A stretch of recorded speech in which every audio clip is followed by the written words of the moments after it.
Honetara, ongi etorri kultura eta hizkuntza politika sailburua, Bingen Zupiria jauna, eta ongi etorri kultura sailburu ordeari Josa Muñozeri. Gai zerrendako lehenengoko puntuarekin hasiko gara, 2019ko urriaren 9an egindako bilkuraren akta irakurri eta hala badagokio onestea. Onartzen da? Bai, orduan, bigarren puntuarekin hasiko gara. Hemen guk eskatutako agerraldi biak agertzen dira, gai biak, batetik kultura plana eta bestetik kultura auzolanean, eta uste dugu, eraginkorragoa izango dela eta ordenatuago, lehenengo bata egiten badugu eta gero bestea. Beraz, hasiko gara kultura planarekin, egingo dugu agerraldia, betiko txanden banaketarekin, eta gero kultura auzolanearekin jarrituko dugu, bai. Beraz, kultura planaren inguruko zehaztapenak eta sailburu jauna zurea da hitza orain. Egunon, presidente jauna eta batzordekide jaun Andreok. Uztailaren amaieran batzorde honen aurrean agerraldia egiteko eskaria bidali genuen legebiltzarrera, gure sailaren jardunerako garrantzitsuak diren bi kontuk bat egiten zutelako. Alde batetik, Gobernu Kontseiluan aurkeztutako 2019-2022 kultura plana izeneko gure sailaren dokumentua, eta bestetik Euskal Kultura Auzolanean programari buruz Eusko Legebiltzarraren osoko bilkurak eskatu zuen dokumentua. Eta bi horiek ekarri gaituzte gaur hona. Presidenteak esan duen bezala, kultura planarekin hasiko dugu agerraldia. 2022 kultura plana, kultura sailburu ordetzak landutako dokumentua da. Kulturaren arlorako gure sailak landutako lan plangintza bat da, beraz. Jaurlaritzaren baitan, gobernu programan hartu genuen konpromisoa betetze aldera, uztailaren 30ko gobernu batzordean aurkeztu genuen. Eta egun horretan bertan, bidali genuen legebiltzarrera zuen ezagutzarako. Eguneroko lanean eta hausnarketan sortzen diren galdera, erantzun, ideia, erronka, proposamen eta erabakiak jaso, ordenatu, taxutu eta horren guztiaren emaitza da txosten hau. 2022 plana deitu dugun hau, hainbat urtez Euskal Autonomia Erkidegoan sustatu eta garatu diren kultura politiketan pausu berriak emateko konpromiso bat da. Toki askotan esan eta irakurtzen da, Euskal idazleek esaten dute, gure kritikoek ere bai, Euskal kultura sorkuntzak eta Euskal kulturak oroar inoizko momenturik hoberena bizi duela, bai sorkuntzaren kalitatearen ikuspegitik eta bai kantitatearenetik begiratuta. Pizkunde aldi honek baditu ezaugarri jakin batzuk eta hoiek azpimarratu nahi nituzke. Eta horretarako adibide batzuk ipiniko ditut. Gaur 8 izango du estreinaldia, Espainia osoan, La Trinchera Infinita pelikulak. 77. Donostiako zinemaldian emaitza bikainak lortu ondoren. 200 kopiako estreinaldia izango da. Datorren asteburuan Donostian egingo den fantasiazko eta beldurrezko 30. asteari hasiera emango dio, joan den astean, Sitgeseko jaialdian sari nagusia jaso zuen eta aste gutxi batzuk lehenago Toronton publikoaren saria jaso zuen Eloio pelikulak. Urriaren 9tik 27 Madrilgo Fernan Gómez kulturgunean ikusgai izango da eta dago soka antzeslana. Aste honetan jakinda Felix Ibarrondo musikagileak eta Asier Polo txelo joleak irabazi dutela Espainiako musikasari nazionala. Katixia Agirreren Atertu arte itxaron danieraz argitaratu da. Eder Rodríguezen bihotz handiegia katalaneraz eta Bernardo Atxagaren soinujolearen semea albanieraz. 3 proiektuek Etxepare Institutuaren diru laguntza izan zuten igaz itzulpen lanetarako. Eta aste honetan bertan aurkeztu du Bernardo Atxagak bere azken eleberria. Etxeak eta Hilobiak. 1976an Ziutatea Sobraren argitalpenarekin hasi zuen bide oparoaren mugarri berria. Herenegon aurkeztu zen Bilboko Arte Ederretako Museoak duela 100 urte antolatu zuen nazioarteko erakusketa berezirako erosi zuen arte bilduma. Atzo gauean, zabaldu zen Madrilen Círculo de Bellas Artesen Amestoi erakusketa. Vicente Amestoiren obraren atzera begirako bilduma. Arte Ederretako Museoak bultzatutakoa eta otsailetik aurrera Bilbon ikusgai egongo dena obra gehiago osaturik. Eta gaur zabaldu da Guggenheimen Soto artista venezuelarraren 4. dimentsioa izeneko erakusketa. Urria amaitzerako 1 milioi bat bisitariren langa igaroa du museoak. Duela urte batzuk ipinitako urteko 1 milioitik gorako bisitarien neurri horri eutsiz. Aste honetan bildutako aleak dira.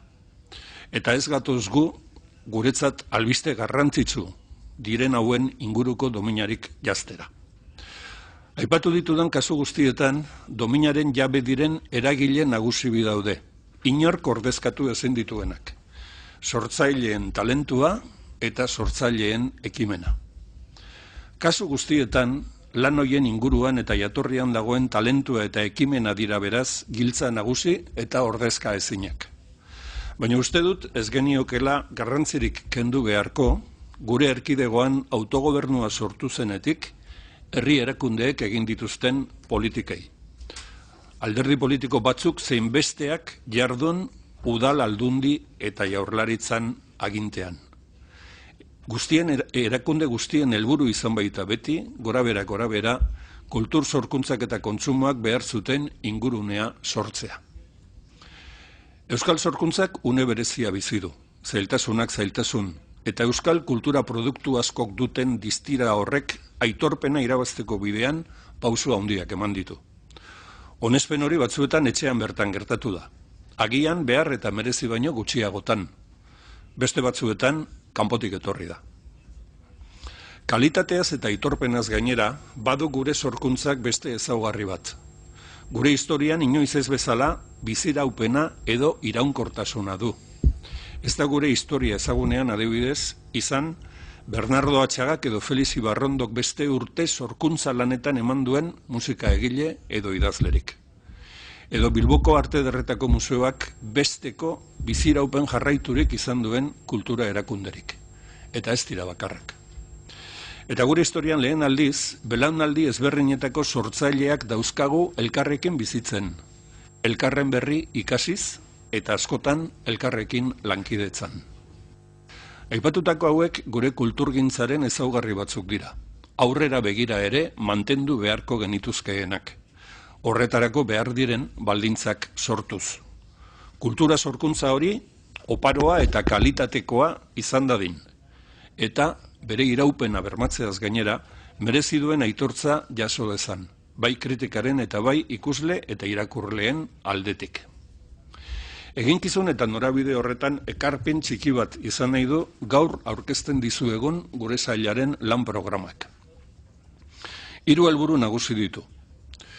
Lehenengoa estrategikoa da.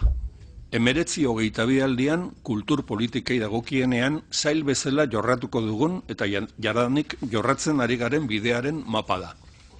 Estrategia nagusiak, konpromisoak, ildoak, ekimenak eta ekintza zehatzak jasotzen dira txostenean. Helburu komunikatiboa da bigarrena. Kultur politikak bere osotasunean eta modu labur, ordenatu eta trinko batean bildu nahi izan ditugu. Ikusgarritasuna eta koherentzia eskaini nahi diegu kultur politikei. Uste dugu gainera modu honetan kultura politiken inguruko kritika eta eztabaida modu eraikitzaileagoan egin daitekela politikak bere osotasunean ikusi ezkero. Eta hirugarrenik helburu propositiboa. Planaren helburuak betetzeko babes ekonomikoa behar dute bertan ageri diren proposamenek. Planaren asmoak betetzeko beharrezko izango da beraz, baliabideak, behar diren baliabideak urtez urte jasotzea aurrekontuan. Jakina, kasuan kosuan, diru-sarreren, gastuen eta osatuko diren edo onartu litezken aurrekontuen arabera. Antes de entrar en sus contenidos, quiero subrayar 3 factores que en nuestra opinión deben caracterizar el plan. En primer lugar, pretendemos que sea un documento abierto, flexible y modificable. Un plan de trabajo con capacidad de adaptarse a los cambios y a los nuevos desafíos que el mundo de la cultura y la sociedad en su conjunto puedan plantear. En segundo lugar, es un plan factible y para ello conjuga concreción y realismo. Como tercera aportación, es un plan con una perspectiva que supera temporalmente el ejercicio presupuestario y que abarca incluso un horizonte superior de la legislatura actual, con el propósito de ofrecer un horizonte de actuación y de continuidad de las políticas públicas en materia de cultura. El plan está alineado con el programa de gobierno en vigor actualmente, pero también está diseñado con la mirada puesta en el futuro. Queremos, en fin, que la cultura, en el sentido más amplio de la palabra, tenga una mayor presencia en el discurso político y en el discurso público, mayor presencia en nuestras vidas y en el tiempo que nos ha tocado vivir. Y sabemos que para ello hace falta una conjunción de elementos de carácter diferente que confluyan en ese objetivo. Sabemos también que para ello es necesario que el talento, los creadores, los diferentes agentes que intervienen en la producción cultural y creativa o los responsables de garantizar la oferta cultural o de trabajar en el ámbito del patrimonio sepan a qué atenerse. Por ello, este documento no pretende ser el plan estratégico de la cultura vasca. La cultura es un ámbito en el que el protagonismo corresponde a los creadores y a los diferentes agentes culturales. Y a las instituciones públicas les corresponde facilitar las estructuras y políticas públicas que favorezcan la actividad creativa, la producción, el consumo cultural y la conservación del patrimonio. Por otro lado, en la Comunidad Autónoma Vasca, la cultura es un ámbito en cuya gestión intervenimos y participamos el Gobierno vasco, las diputaciones forales y los ayuntamientos. En ocasiones puntuales también participa el Gobierno de España, que por cierto nos gustaría se involucrara más, por ejemplo, en la difusión en el Estado español de la creación cultural vasca. Es nuestra obligación identificar con la mayor claridad y el máximo consenso posible el ámbito de gestión que corresponde a cada institución y poner los medios para coordinarnos con la actividad de cada una de ellas y así trabajar en pos del objetivo de evitar disfunciones y duplicidades y ganar eficiencia y efectividad. Kulturpolitikak hobeto aztertzeko asmoz eta irudi ahalik eta ordenatuena eskaintzeko helburuarekin 3 azpisistema egituratu ditugu kulturak dituen arloetan. Batetik sorkuntza eta ekoizpena. Honi dagokionean, kultur produktuak sortzeko eta ekoizteko ahalmena ziurtatzea da xede nagusia sortzaileen jarduna lagunduz. Bigarren sistemari kultur eskaintza deitu diogu. Kultura gizarte osoaren eskura jartzea da honen helburua. Herritarrek kulturarako duten eskubidea bermatzeko. Eta hirugarrenik memoria bizia. Azpisistema honetan kokatu ditugu Euskadiren memoria gordetzera, zaintzera, balioan jartzera bideratutako politikak. 3 azpisistema hauek elkarreragin eta elkarrelikatzen dute. Azpisistema hauen arteko oreka mantentzeaz arduratu behar dute kultur politikak eta zentzu hori da edo zentzu hori du kultura plan honek ere. Horrez gain, planean marresten dugun kultur politiken sistema hirukoitz hau 2 ardatz nagusik zeharkatzen dute, eta garrantzitsuak dira oso biak. Berdintasuna dute xede. Hizkuntzen berdintasuna alde batetik, eta genero berdintasuna bestetik. Hizkuntza berdintasuna aipatu dut lehenik. Dudarik gabe, Euskadin sortzen eta eskaintzen den kultura guztia da Euskal erakundeon ardura. Gure herriaren 2 hizkuntzak dira gure. Baina 2 hizkuntzak ez daude parean. Euskaraz jarduteak arazo eta neke bereziak ditu. Kulturoiturek, hizkuntza handien botere handiak eta merkatuaren urritasunak eraginik.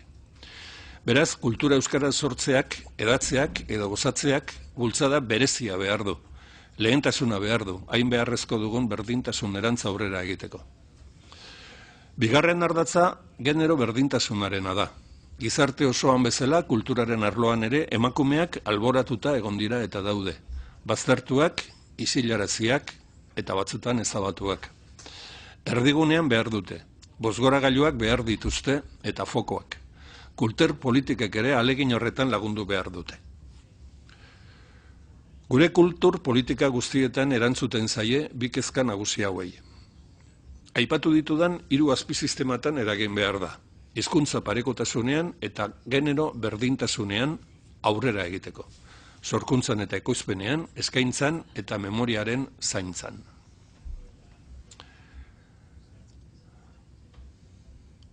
Guztia aitzineratzeko, 3 azpisistemak eta 2 ardatzak aitzineratzeko ezinbestekoa da gobernantza partekatua. Kultura ez du jaurlaritzak egiten, gizarteak baizik.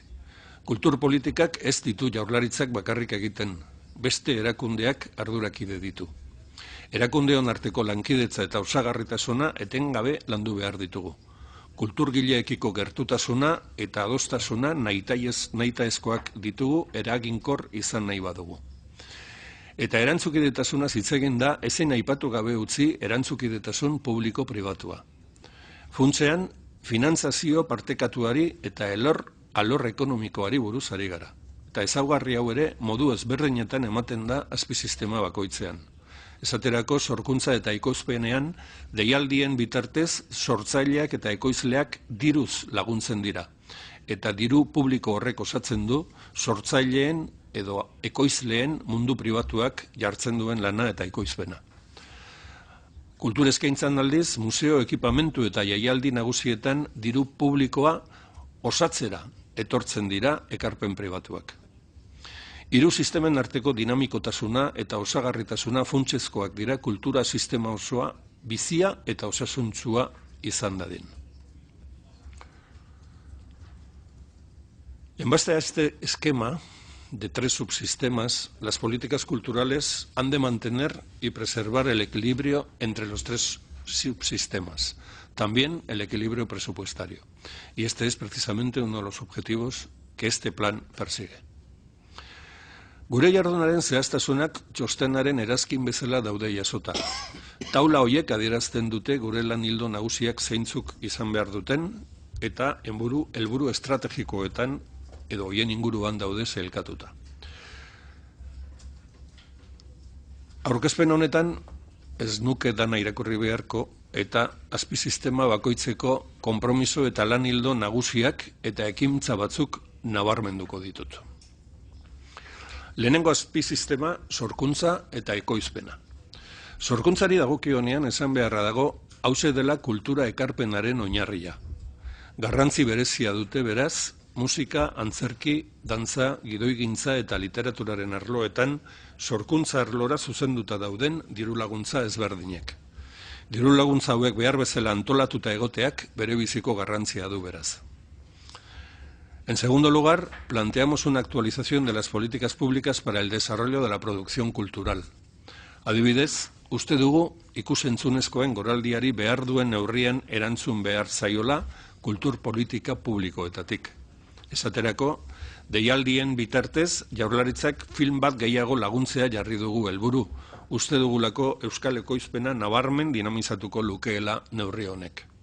Era berean, Euskal Telebistak film gehiagotan parte hartzeko edo haien eskubideak erosteko ahalmena areagotu beharko genuke. Telesailen gidoigintza eta ekoizpena sustatzea ere proposatzen dugu, euskarazkoa lehenetsiz. Interneterako eta sareetarako produktuak ere bultzatu behar ditugu, euskarazkoak lehenetsiz kasu honetan ere. Eta azkenik, euskal animazioaren bideragarritasunaren inguruko hausnarketa bat proposatzen dugu, aukera guztiak zabaltzeko asmotan. La internacionalización constituye la tercera línea de trabajo. Kultur politika publikoek euskal kulturaren ekoizpenak munduan edatzen lagundu behar dute. Basque Country markaren mantelpean, Basque izen ondoarekin lan egingo dugu, hemendik kanpora, berau indartuz. Neurri batzuk honakoak izango dira. Sortzaileen egonaldi programak indartuko ditugu. Nazioartuko kultura azoketan gure presentzia handitu eta zabalduko dugu kultur ekoizpenaren alor guztietan, zinemagintzan, antzerkegintzan, dantzan, musikagintzan edo ilustrazioan.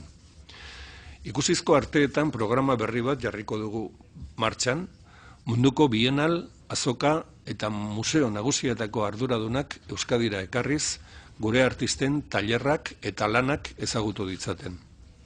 Euskal sortzaile edota iraganeko Euskal Herriko figura historikoen nazioartekotasuna aldarrikatzea eta historikoki lantzea ere lan ildo honetan kokatzen dugu. Laugarren lan ildoa euskal kulturaren ikusgarritasuna areagotzea. El desafío de la visualización o de hacer más visible la cultura vasca no es exclusivo del gobierno vasco ni de otras instituciones. Creadores y creadoras, productores y productoras de los diversos sectores, agentes e instituciones de socialización de la cultura, medios de comunicación, personas usuarias, la visualización de la cultura exige un esfuerzo tanto profesional como social. Guztiena da euskaldin sortzen den eta bereziki euskeraz sortzen den kultura euskaldunon artean ezagutzea, ezagutaraztea, baloratzea, zaintzea eta kontsumitzea. Hortik abiatuta neurri zehatzok proposatzen ditugu besteak beste. Euskadi sariak eta bereziki hauen komunikazioa indartzea. Euskadi sarien inglesezko laginak egitea, hori albidetzea eta eliburutegian eskaintzea kanpoko editoreek lan hauek hobeto ezagutu ditzaten. Gure artea sarien inguruan saridunen obra gizarteratzen laguntzea. Eta ilustrazioaren Euskadi saria, Euskadiko itzuliaren kartela ilustrazio sariaren irabazleari Euskadiko itzuliaren kartela enkargatzea. Bosgarren lanildoa berrikuntza sustatuz kultura eta sormen industriak sendotzea. La quinta línea de trabajo se centra en reforzar las industrias culturales y creativas, impulsando la innovación. En esta línea se trabajará en colaboración con el Departamento de Cultura, Esprit e Innovaske. Honen barruko proiektu bat kulturaren eta sormenaren euskal barrutia da. Honi dagokionean azpimarragarriena da kulturaren eta sormenaren euskal barruti honek lagundu behar digula sektore hau egituratzen eta horretarako behar diren pausuak eman beharko ditugula.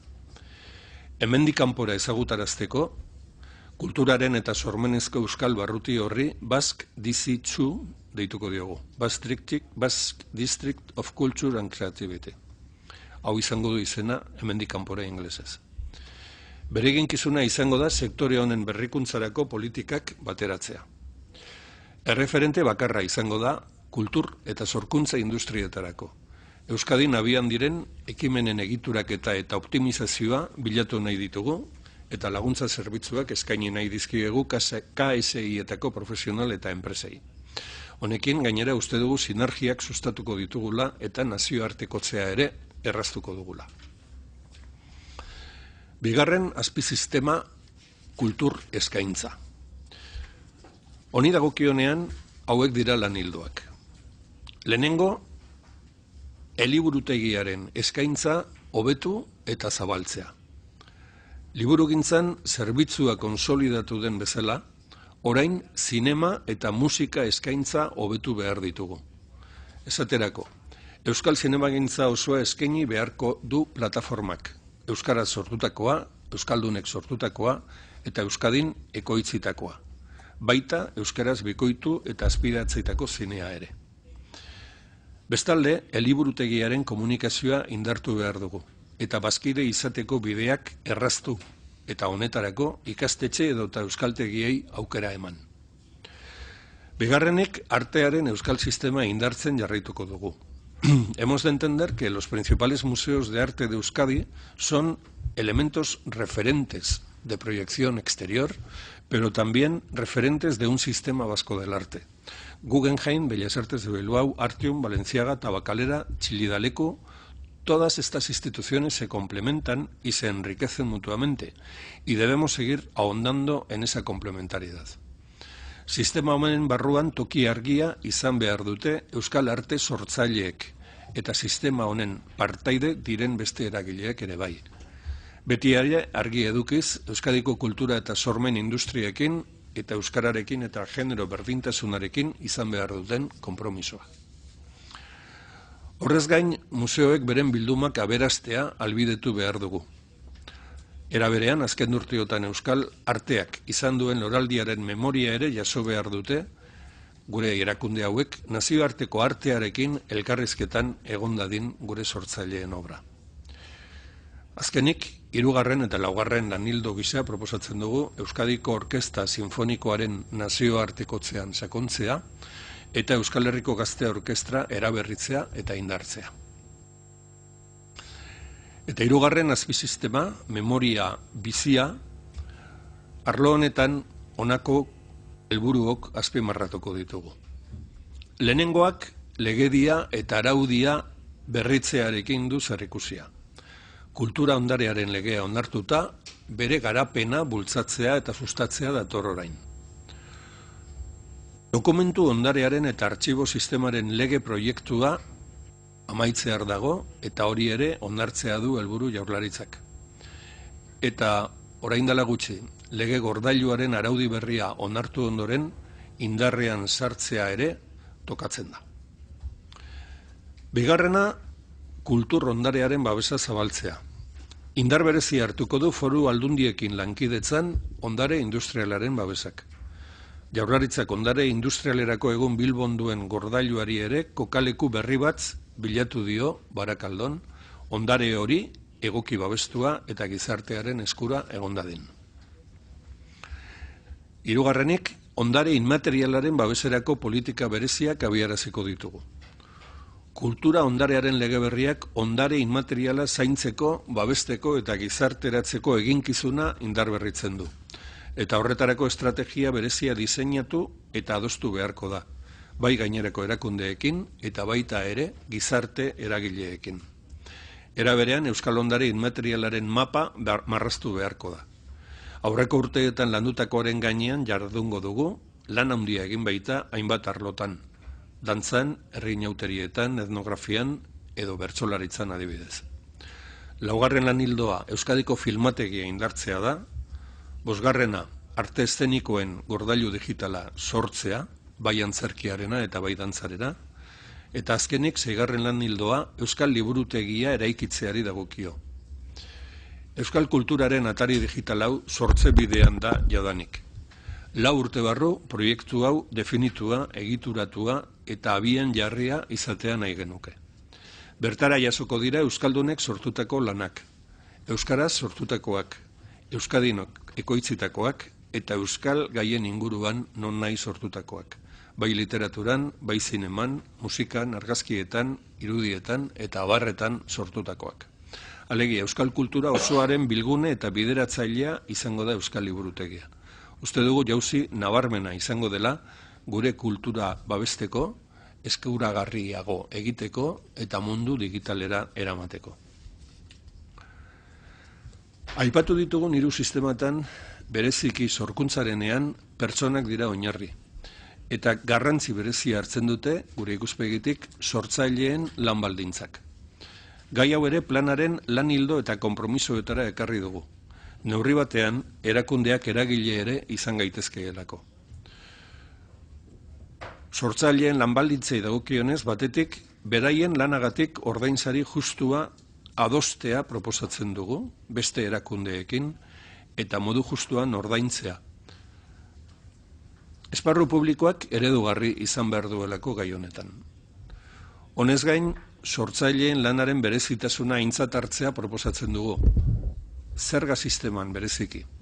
Persona fisikoen gaineko zerga egokitzeko aukerak aztertuz proposamen bat dantzea helburu dugu. Ildo hau aldundien ardura deneinean akobaren bitartez bideratzea pentsatzen dugu. Acabamos de describir algunos de los compromisos, líneas de trabajo, iniciativas y acciones que contempla el Plan Cultura 1922. Un documento de trabajo que tiene carácter y vocación de hoja de ruta de las políticas del Departamento de Cultura del Gobierno vasco para dicho periodo. Eusko Jaurlaritzaren kultur politiken bideo horria izanik ere, begirada zabal bat eskaintzen du eta Euskadiko kultura eragile guztientzat erreferentziazko dokumentua izatea nahi genuke bakoitzari eragiten dion esparru horietan. Amaitzeko, kulturak norbanako zein gizartearentzat duen balioan sinistuta egin den plana da honako hau. Herri gisa, kulturak eta gure kultura propioa izateak duen garrantziaz erabaz jabetuta dagoen plana da. Kulturari, sektore produktiboa eta jardun profesionala ere baden neurrian, bere alor eta eragin ekonomikoa aitortzen dizkion plana da. Kultura ekosistema bizi, anitz, dinamiko eta konplexu bati modu baikorrean eta orekatuan eragin nahi dion plana da. Ekimen eta bultzada publikoaren garrantzia aintzat hartzen dituen kultur politikak proposatzen ditu planak. Etengabeko aldaketan eta berrikuntzan dagoen esparru bati zuzenduta dagoen proposamena da. Horrek dakartzan zailtasunekin eta erakargarritasunekin. Euskaraz sortzen den kulturari arreta berezia eskaini eta lehentasuna ematen dion plana da. Eta etengabeko arreta ipinina izan du gizon eta emakumeen arteko berdintasunean. Propio eragin ezean, ez baita lortuko emakumeen lanari eta sorkuntzari dagokien protagonismoa eta ikusgarritasuna ikustaraztea. Eta azkenik, kulturgintzaren zerbitzura diseinatutako politikak proposatzen dituen plana da.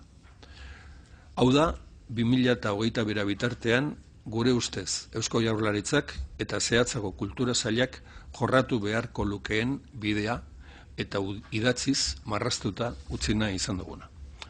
Eskerrik asko. Eskerrik asko, Zupiria jauna, orain txikitik handira taldeek